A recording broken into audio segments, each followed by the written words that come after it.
Hello, I'm Andrea from the Creative Dream Incubator, and for me today, self love is the foundation on which I build my life and my dreams. I think self love is the only foundation for building a meaningful and authentic and alive and joyful life. And self care for me is the practice of self love, or it's self love in action. And I really believe very strongly that your intention behind how you do self care and why you're doing it is way more important than what you're doing. I think we get really, when it comes to self care, we get really too caught up in what our heads and our egos and our intellects think ideal self care would be. And we start thinking that if we're not having green smoothies and doing yoga every day, that we're not doing it right.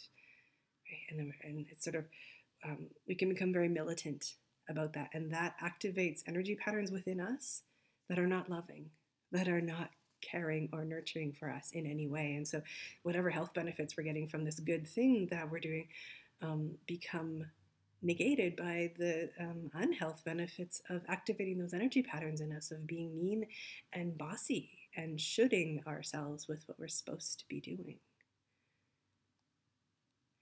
I also believe when you're really coming from your heart and your intuition about how you're approaching um, self care, and when you're doing self care as an expression of living your self love, you may come to those exact same healthy things. Generally, we want to take good care of ourselves when we're really loving ourselves, but it's really different to do that from a place of starting with love as it is from doing that a place of starting with telling yourself what to do and being mean about and trying to force yourself into things that you're not ready for. So I want to give an example of that and talk about a really hard time in my life a couple years ago.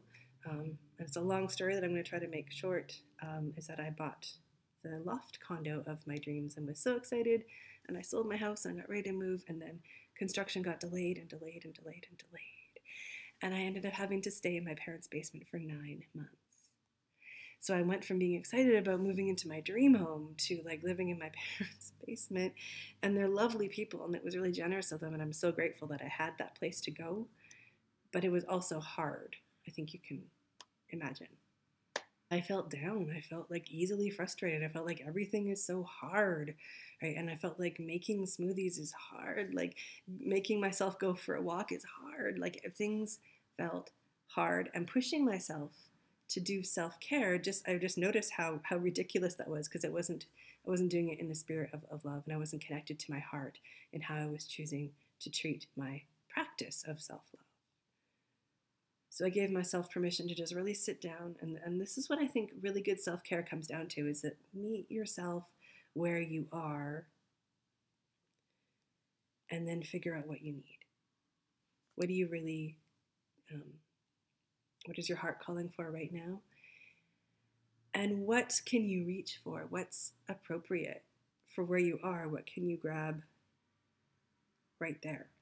So where I am today, when things are going really, really good for me, I can grab really amazing self-care practices because I've practiced my way into that. But at that time when I was staying with my parents, what I could reach for was a brownie, was watching Buffy the Vampire Slayer, was potato chips, a nap. So sometimes we get really judgmental about what's good self-care and what's bad self-care. And I want to encourage everyone to think about defining good self-care as being really in your heart and intuition and loving yourself right here, meeting yourself right here instead of telling yourself you should be somewhere else, meeting yourself where you actually are, and like asking yourself what would feel good right now. So doing that, having that permission to just reach for what I could reach for in that moment really helped me be easier on myself, which helped all this hard stuff feel a little easier. Ultimately, I think we can trust our heart intuitive knowledge to know more than our heads know. Because in my head, I knew eating junk food isn't helping me at all right now. And yet it did, because here I am now where when I'm having a really crappy day and I really need something to help me feel better, what I reach for now is yin yoga. And I have a really strongly developed practice, and I can do it no matter what my mood is. And it always brings me back to myself. But I never make myself do it. So I think that's just so important to remember when you're looking at self-care and when things are really hard, that you're not failing just because you're not doing yoga and having a green smoothie. That as long as you're listening to yourself and doing your best to love yourself in the moment, you're doing awesome. And that doing your best to love yourself in the moment leads to being able to do a little better tomorrow, and a little better tomorrow, and a little better tomorrow. So if you can just let go of what your self-care is supposed to look like and focus on your intention, I'm intending to meet myself where I am and give myself what I need to the best of my ability today, that intention absolutely will transform your self-care practice.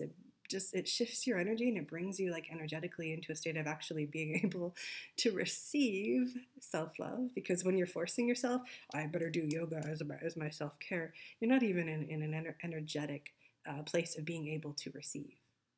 You're going to get some health, like maybe some physical benefits from that, but you're just not open to receive love the way you are when you approach it with the intention of just, I'm going to love myself as best I can right now. So really think, what's more important, that I'm loving myself the best I can right now, or that I'm meeting some kind of external standard for what self-care is supposed to look like.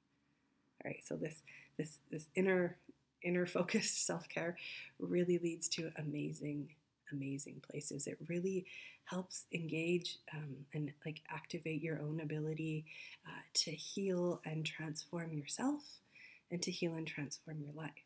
So it's so cool. I mean, you can go somewhere so far beyond just doing yoga every day by listening, maybe by just having a brownie right now as an act of self-love, and just feeling it, like enjoying the sugary sweetness of it, or enjoying whatever,